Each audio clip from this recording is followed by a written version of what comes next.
ইরানের supreme leader Ayatollah আল খামেনির অত্যন্ত চিন্তিত হওয়া উচিত বলে মন্তব্য করেছেন যুক্তরাষ্ট্রের প্রেসিডেন্ট ডোনাল্ড ট্রাম্প। কাল শুক্রবার দুই দেশের প্রতিনিধিদের বৈঠকে বসার কথা রয়েছে, তবে গতকাল বুধবার এ বৈঠক না হওয়ার সম্ভাবনা তৈরি হয়েছিল। তখনই ট্রাম্প হুমকির সুরে বলেন, আলোচনা না হলে খামেনির চিন্তিত হওয়া উচিত।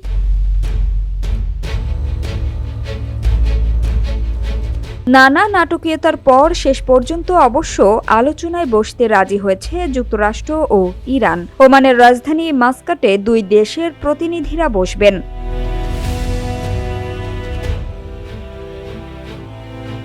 ইরানের পররাষ্ট্রমন্ত্রী আব্বাস আরাগচি গতকাল এ তথ্য নিশ্চিত করেন। তিনি বলেন, শুক্রবার মাস্কাটের স্থানীয় সময় সকাল 10টায় বৈঠকটি হবে।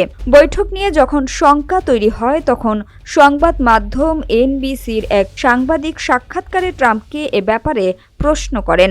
জবাবে ট্রাম্প বলেন, আমি বলবো তার খুবই চিন্তিত হওয়া উচিত। হ্যাঁ, তার চিন্তিত হওয়া উচিত, তবে আপনি জানেন তারা আমাদের সঙ্গে আলোচনা করছে।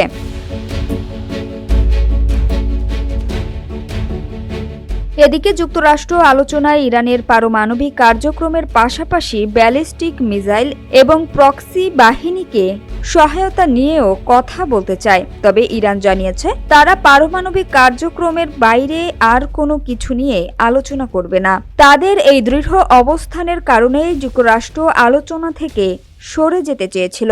একটি সূত্র জানিয়েছে, ইরানকে বলা হয় যুক্তরাষ্ট্রের শর্তে আলোচনা করতে হবে, নয়তো কোনো আলোচনা করবে না। তখন ইরান জানায়, এমনটি হলে তারা আলোচনায় অংশ নেবে না।